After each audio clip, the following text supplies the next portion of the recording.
Hello दोस्तों, कैसे हैं आप लोग। आई होप आप लोग कर सकते हो यहाँ पे क्लिक करके। ओके। और रिस्टोर कॉन्फ़िग कर सकते हो, ये मैं जो बता रहा था आपको। बैकअप कॉन्फ़िग कर सकते हो, फर्मवेयर अपग्रेड कर सकते हो। यहाँ से सिस्टम रीबूट हो जाएगा। आप यहाँ पे सिस्टम रीबूट का शेड्यूल भी कर सकते हो कि कब रीबूट शेड्यूल करना है। नॉर्मली रात को 3 बजे के आसपास लोग, मैं प्रेफर करता हूँ कि स्विच को आप एक बार रीबूट मारना चाहिए। बट चलेगा, घर के लिए अगर आप यूज़ कर रहे हो तो इतना खास ज़रूरत नहीं है। सिस्टम रीसेट कर सकते हो अगर माना कि कोई सेटिंग्स आपकी कुछ चेंज हो गई है, या कुछ आपने चेंजेस किए और वो कुछ सेटिंग नहीं हो पा रही है, और आपको सही रिस्पॉन्स नहीं दे रहा है, राउटर लैग कर रहा है, सिस्टम लैग कर रहा है, तो आप इसको वापस कंपनी फैक्ट्री सेटिंग पे रीसेट कर सकते हो, जिससे कि इसकी सारी सेटिंग्स कंपनी फैक्ट्री सेटिंग पे रीसेट हो जाएगी। तो ये फीचर्स भी इसके अंदर अच्छा है। और बाकी ये आपने ये वाली ट्रिपल ई ये सेटिंग तो आपने कभी सुनी भी नहीं होगी, S D M template. Okay, ये सब बिल्कुल भी मतलब बहुत कम यूज़ होती है, लेकिन हाँ, मैं आपको थोड़ा सा ओवरव्यू दे देता हूँ कि ये एक प्रोटोकॉल है, the triple E config energy efficient internet. आप अगर चाहो तो फॉर एग्जांपल आपके बहुत सारे पोर्ट अगर कम यूज़ हो रहे हैं, रात का टाइम है, आप अपना नेटवर्क यूज़ नहीं कर रहे, तो आप एनर्जी सेविंग करने के लिए इसको इनेबल कर सकते हैं, जिससे कि थोड़ी बहुत एनर्जी रात को ये सेव करेगा, मतलब कि कम एनर्जी यूज़ करेगा। तो ये आपके ऊपर है कि आप इसको इनेबल करना चाहें या ना करना चाहें। इसके अलावा ये भी सेम एप्लीकेबल होता है लैग पे। तो अगर अगर आपके ने लिंक एग्रीमेंट इनेबल किया हुआ है तो भी अगर पोर्ट अनयूज्ड है, कम यूज़ हो रहे हैं, तो आप इसको इनेबल कर सकते हैं। Next, S D M template. अब एस डी एम टेम्पलेट में मैं ज़्यादा नहीं घुसूंगा, मैं थोड़ा सा आपको ओवरव्यू दे देता हूँ। ये एक स्विच डेटाबेस मैनेजमेंट टेम्पलेट है, is used for distribution system resources to different application as per A C L protocol. तो आपने सुना होगा ए सी एल प्रोटोकॉल और ए आर पी प्रोटोकॉल्स होते हैं। मैं आपको छोटा सा एक आइडिया देता हूँ। ए सी एल नेटवर्क के लिए यूज़ होता है, ये प्रोटोकॉल होता है, इसके अकॉर्डिंगली ही सब नेटवर्क काम करते हैं। तो आप चाहो तो इसमें ये डिफाइन कर सकते हो, इससे ज़्यादा कुछ नहीं है, इसका कोई खास यूज़ नहीं है। इसमें भी दो तरह के ACL है, एंटरप्राइज वर्जन V4 और V6। इसके अकॉर्डिंगली आप इसको डिफाइन कर सकते हो, उसके अकॉर्डिंगली ये स्विच और काम करेगा। नॉर्मली V4 इज़ बेस्ट, ज़्यादातर ये यूज़ हो रहा है अभी। टाइम रेंज में आप इसमें टाइम रेंज ये डिफाइन कर सकते हो कि ये जो स्क्रीन आपके सामने जो खुली हुई है, ये स्क्रीन कब तक रहेगी। जैसे कि नॉर्मली होता है कि 5 मिनट 10 मिनट आप यहाँ पे टाइम दे सकते हो, ये उसके बाद एक्सपायर हो जाएगी। सेम अगर हॉलीडे कॉन्फ़िग दे दोगे तो अगर जिस टाइम हॉलीडे है, आप उस टाइम इसमें आप डिफाइन कर सकते हो कौन सी हॉलीडेज है, कब है, क्या है। उसके अकॉर्डिंग स्क्रीन आपकी डिस्प्ले करेगी और उस हिसाब से टाइम चलेगा। कंट्रोलर सेटिंग में आ जाते हैं। क्लाउड बेस, हाँ, ये थोड़ा सा इंपॉर्टेंट है। ये अब मैंने अभी आपको जब मैं स्टार्टिंग किया तो बताया था कि ये ओमेडा जो हार्डवेयर है, उसको उसके साथ आप इसको इंटीग्रेट कर सकते हैं। ओके। जैसे आप इस पे क्लिक करेंगे इनेबल पे, जैसे आप इस इनेबल पे क्लिक करेंगे, इनेबल पे क्लिक करने के बाद और अप्लाई करेंगे, तो अगर ये आप आपसे वहाँ की टीपी लिंक की आईडी पूछेगा और इस पे बाइंड हो जाएगा। ये आपके ओमेडा जो डिवाइस है, हार्डवेयर की डिवाइस में भी आता है, और आप इस ओमेडा को एज ए सॉफ्टवेयर भी यूज़ कर सकते हैं अपने पीसी पे या लैपटॉप पे इंस्टॉल करके। तो बात एक ही है, तो ये ओमेडा सॉफ्टवेयर से या हार्डवेयर से लिंक हो जाएगा पर्टिकुलरली, और उसके बाद आप इसको उसके थ्रू ही एक्सेस कर पाएंगे, यहाँ से एक्सेस नहीं कर पाएंगे, यहाँ से इसका एक्सेस बंद हो जाएगा। तो ये आपके ऊपर है, इसको आप कैसे यूज़ करना चाहेंगे। अब हम आ जाते हैं L2 फीचर्स में। L2 फीचर्स में यहाँ से इसका मेन फीचर स्टार्ट हो जाते हैं, L2 L3 QS security maintenance. तो मैं आपको मेन मेन फीचर्स बता दूंगा जो कि इन्वायरमेंट में बिजनेस में यूज़ होते हैं। ओके। और बहुत सारे लोग अब ये लोग स्मॉल ऑफिस में यूज़ होता है, होम में भी यूज़ होने लग गया, लैब्स में, होम लैब्स फॉर एग्जांपल मैंने लैब बना रखी है, उसके अकॉर्डिंग मैंने यूज़ किया हुआ है, अभी दिखाता हूँ मैं आपको आगे। तो सबसे पहले पोर्ट कॉन्फ़िग में आते हैं। यहाँ पर आपको पोर्ट कॉन्फ़िगरेशन की सेटिंग मिल जाएगी, जिसमें क्योंकि मेरे इसमें 8 पोर्ट्स हैं तो आपको 8 पोर्ट पे ही दिखेगा। और इस पे port type, description, status, speed क्या चल रहा है, डुप्लेक्स क्या है। तो वायरिंग कॉपर है, जो कि होती है RJ45, आप जानते होंगे। 6E कैट 6E और जो भी है आप यूज़ कर सकते हो। ठीक है, इसका स्टेटस का आपको पता लगेगा कि ये पोर्ट आपने इनेबल्ड किए हुए हैं या डिसेबल्ड किए हुए हैं। तो आप इसको यहाँ पे इनेबल डिसेबल भी कर सकते हैं, और उस पर्टिकुलर पोर्ट की स्पीड क्या आ रही है। ऑटो पे मतलब स्विच अपने आप डिसाइड करेगा कि इसकी स्पीड क्या रखनी है, as per the requirement, as per the LAN और केबल। और डुप्लेक्स मतलब कि आप वो भी ये भी डिफाइन करेगा कि फुल डुप्लेक्स रखना है, हाफ डुप्लेक्स रखना है। हाफ डुप्लेक्स का मीन्स हो गया कि 100 एमबीपीएस की स्पीड, और फुल डुप्लेक्स का मतलब हो गया कि 1000 गीगाबाइट की स्पीड। ऑटो मीन्स आप सिस्टम खुद डिसाइड करेगा, स्विच खुद डिसाइड करेगा। Same here applicable. ऑटो ये कहाँ तक स्पीड जाती है, 10 100, जो भी आपका लोकल एरिया नेटवर्क की टोटल स्पीड है उसके उस पर डिपेंड करता है। फ्लो कंट्रोल कैसा रहेगा, इनेबल और डिसेबल। मींस कि अगर कई बार ऐसा भी होता है कि ये फ्लो कंट्रोल किया जाएगा पैकेट्स पे, ये जब अगर कुछ ओवरफ्लो हो रहा है तो ये ऑटोमेटिकली डिसेबल हो जाएगा। वो भी सेटिंग मैं आपको आगे जाके बताऊंगा। इस फ्लो कंट्रोल में होता है कि अगर वो डेटा जा आप ओवर हो रहा है लेकिन बहुत ओवरफ्लो हो रहा है तो ये अपने आप को डिसेबल करेगा। एक्स्ट्रा और जो जहाँ से सोर्स से जहाँ से डेटा ज़्यादा आ रहा है उसको बोलेगा कि तू थोड़ी देर के लिए रुक जा स्पीड, और ताकि डेटा ना आए, और जब वो रुक जाएगा तो उससे क्या होगा कि फ्लो वापस बना रहेगा और लैगिंग नहीं आएगी, नेटवर्क स्लो नहीं होगा। तो इस तरह की ये टेक्नोलॉजी और प्रोटोकॉल्स यूज़ करता है फ्लो को कंट्रोल करने के लिए। तो आगे बढ़ते हैं। मैं थोड़ा स्पीड से चल रहा हूँ क्योंकि सारी चीज़ें कोशिश कर रहा हूँ कि ज़्यादा से ज़्यादा कवर कर पाऊँ आप लोगों के लिए। उसके बाद हम लैग्स में आ जाते हैं।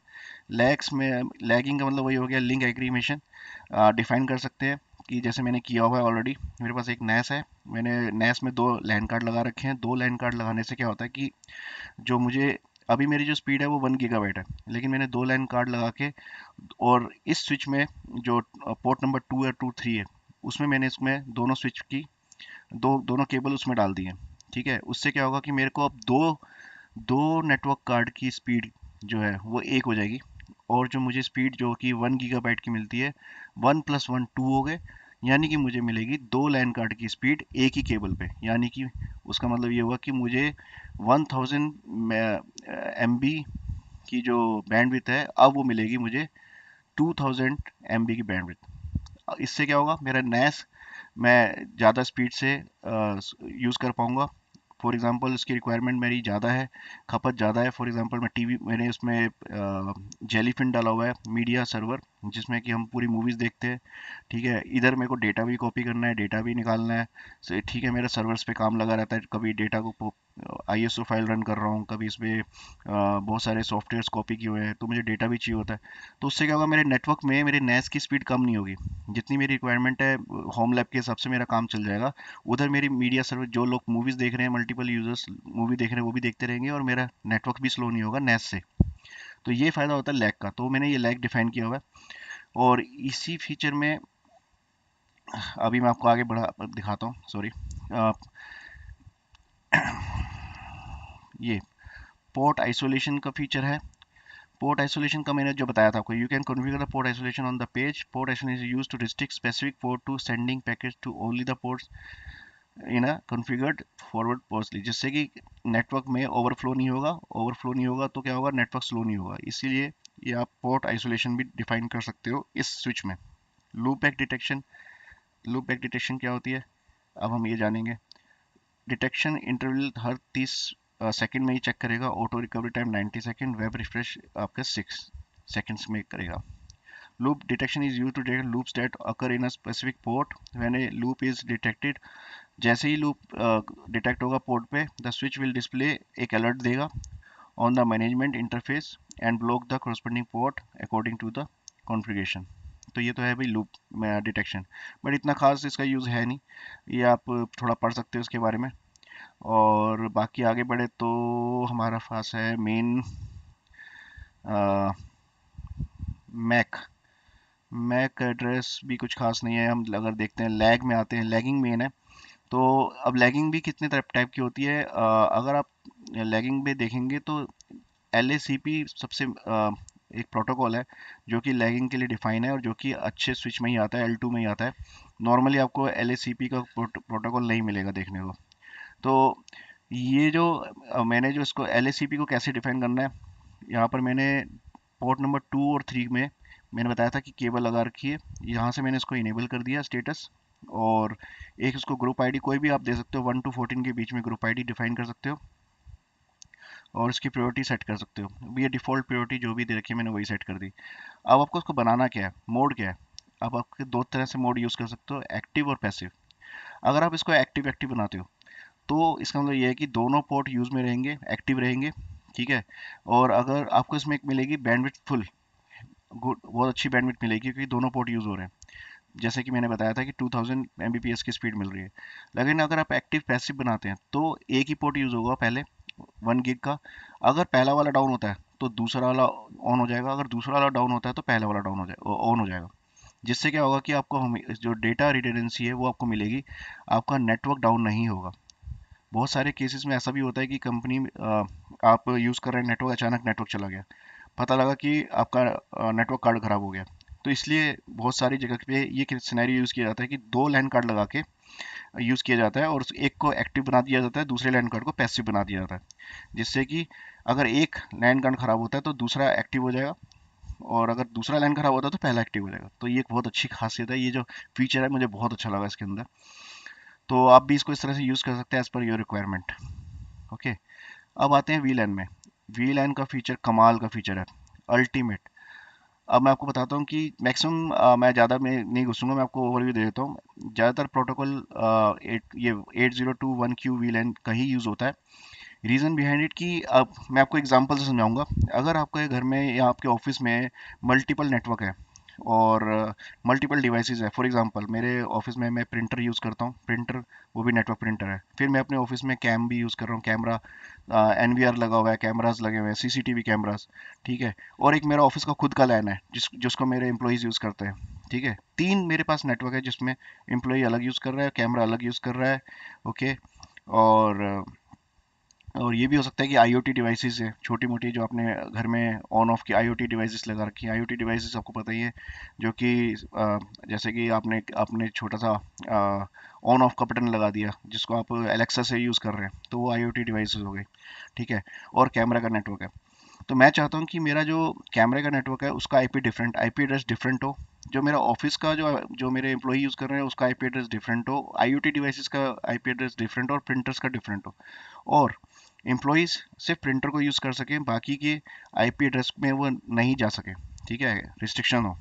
तो यहाँ पर मैं वी लाइन डिफाइन करूँगा, वर्चुअल लैन को मैं यहाँ पर डिफाइन करूँगा, कर सकता हूँ इस स्विच के मदद से। अदरवाइज़ अगर आपके पास नॉर्मल स्विच है जो कि अनमैनेज स्विच कहते हैं, उसमें आपका कोई भी ऐसा फीचर नहीं मिलेगा, ठीक है।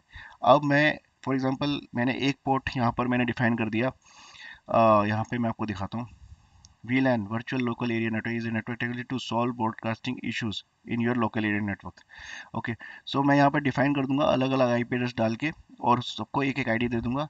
और यहाँ पे मल्टीपल मेरे आईपी सबनेट बन जाएंगे, अलग अलग वीलैन के नाम से डिफाइन हो जाएंगे, और कोई भी एक आईपी एड्रेस दूसरे आईपी एड्रेस से आपस में बात नहीं करेगा। और इससे मेरी सेफ्टी बढ़ती है, सिक्योरिटी बढ़ती है। अगर मेरा एक नेटवर्क में फॉर एग्जांपल हैकिंग होती है या कोई इस पे वो सिक्योरिटी ब्रीच होती है तो दूसरा नेटवर्क मेरा सेफ रहेगा। इसलिए हम ज़्यादातर ये ऑफिस में और बिजनेस में हम ज़्यादातर ये वीलैन का यूज़ करते हैं। तो इसमें ये बहुत अच्छा फीचर है। और वीलैन के प्रोटोकॉल मैक्सिमम ये 3 तरह के प्रोटोकॉल है, बल्कि 4 तरह के हैं। चारों तरह के आप यूज़ कर सकते हो। ये मैक के थ्रू आप इसको आईडी बना सकते हो।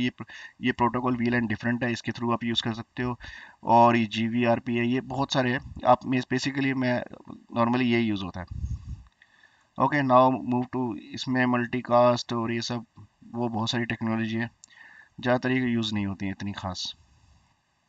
मल्टीकास्ट है क्या, मैं आपको थोड़ा सा बता देता हूँ। Multicast filtering allow you to control the set of multicast group to which a host can belong. You can filter multicast join or on a per port basis. तो यहाँ पे पोर्ट के हिसाब से आप इसको डिफाइन कर सकते हैं ये सारे फीचर्स। तो मैं इसमें ज़्यादा घुसूंगा नहीं, अदरवाइज ये बोरिंग हो जाएगा। और स्पैनिंग ट्री भी कुछ खास नहीं है इतना, आप इसमें जाके डिफाइन यूज़ कर सकते हैं। बेसिकली यही सबसे ज़्यादा मेन फीचर्स हैं इसके। और इंटरफेसिस, DHCP सर्विस, आप इसको, सबसे दूसरा फीचर जो मुझे अच्छा लगा इसमें, आप इस स्विच को as a DHCP server use कर सकते हैं। यू इमेजिन कि आप अपने, आपको कुछ नहीं करना है इसमें, DHCP सर्वर, इसमें आपको आईपी एड्रेस डिफाइन कर देने हैं, ओके, कि कौन कहाँ से स्टार्ट होगा कहाँ पे एंड होगा, और ये पूरा का पूरा DHCP बाहर आपका ले लेगा और सारा का सारा आईपी एड्रेस यहीं से सबको प्रोवाइड करेगा, ओके। तो ये बहुत अच्छा फीचर्स है। तो ये कि आपको कहीं नहीं मिलेगा। मीन्स ये काफ़ी अच्छे लेवल का, मतलब कि स्विच है, इसको छोटा मोटा स्विच नहीं है ये। मतलब इसमें बहुत फुल फीचर ये स्विच कह सकते हैं आप इसको। अब आते हैं QoS पे। QoS, what is this? QoS, quality of service function, is used for optimize network performance. Typically network treat all traffic equally. Normally ये सब पूरा ट्रैफिक जो होता है वो इक्वली यूज ट्रीट करता है स्विच। लेकिन अगर आप QoS डिफाइन कर देते हैं इसके अंदर, तो पर्टिकुलर कुछ प्रोटोकॉल्स को यूज़ करके उसी के अकॉर्डिंग ऑटोमेटिकली ये ट्रैफिक को रूट करेगा as per the QoS guidelines. तो ये फीचर आप इनेबल कर सकते हो। वो है कि first in first out delivery basis. तो ये typically network treat as equally FIFO. ये तो नॉर्मल यूज होता है। When consumption occurs the switch will drop the latter packets no matter what kind of traffic they are. विद QoS configured, the switch forward traffic according to the priority of the packet. Normally first in first out, आपका packet आया फिर packet चला जाएगा, ऐसे वो चलता है। लेकिन अगर आप QoS इनेबल कर देते हो तो ये प्रायोरिटी वाइज लेगा, जहाँ पर डेटा ज़्यादा यूज़ हो रहा है, जहाँ पर पैकेट ज़्यादा जा रहे हैं, सबसे पहले ये वहाँ पे पूरा रिक्वायरमेंट पूरी करेगा। उसके बाद ये उसको स्टॉप कर देगा जहाँ पे ज़रूरत नहीं है, उतनी ज़रूरत नहीं है। ओके, तो ये इससे क्या होगा, इसकी परफॉर्मेंस अच्छी हो जाएगी। तो QoS अगर आप यूज़ करते हो तो उसकी परफॉर्मेंस अच्छी होती है। ज़्यादातर QoS यूज़ होता है वॉइस पे, वो VoIP प्रोटोकॉल में, जहाँ पर आप IP फ़ोन यूज़ कर रहे हैं, तो उनके लिए ज़्यादा बेसिकली यूज़ होता है। मतलब डेटा के लिए इतना प्रायोरिटाइज नहीं है, आप इसको ज़्यादा से ज़्यादा वॉइस के लिए यूज़ कर सकते हो। तो अभी हम आगे बढ़ रहे हैं। तो दूसरा फीचर इसमें बहुत अच्छा है, बैंडविड्थ कंट्रोल। आप इसमें अंदर हर पोर्ट पर, हर पोर्ट पे आप इन और आउट, RX और TX, ठीक है, रिसीव और ट्रांस, उसमें दोनों में आप इसको बैंडविड्थ कंट्रोल कर सकते हो कि कितनी आपको बैंडविड्थ देनी है। फॉर एग्जांपल मुझे पोर्ट 3 पे, मुझे पोर्ट 3 पर बैंडविड्थ थोड़ी वो करनी है, तो मैं यहाँ पे डिफाइन कर दूंगा कि भाई मेरे को यहाँ पे KBPS में डिफाइन करना है, आपको करना होगा। तो मैं यहाँ डिफाइन कर दूंगा कि मुझे कितनी चाहिए। एग्जांपल ऐसे लाइक ये, तो मैं यहाँ डिफाइन कर दूंगा मुझे 10 Mbps से ऊपर नहीं चाहिए, तो यहाँ पे वो 10 Mbps से ऊपर बैंडविड्थ देगा ही नहीं उस पोर्ट पर। और उस पोर्ट पर जितने भी यूज़र कनेक्ट होंगे, आगे आपको एक और स्विच लगा दीजिए, उस स्विच पे जितने भी यूज़र होंगे वो 10 Mbps से ऊपर बैंडविड्थ यूज़ नहीं कर पाएंगे। तो ये बहुत अच्छा फीचर है इसका। वॉइस लैन मैंने बताया था आपको कि ये सबसे ज़्यादा VLAN जो आपका QoS टेक्नोलॉजी वॉइस पे यूज़ होती है, आप इसमें वो भी कॉन्फ़िगर कर सकते हैं। अगर आपके पास IP फ़ोन वगैरह यूज़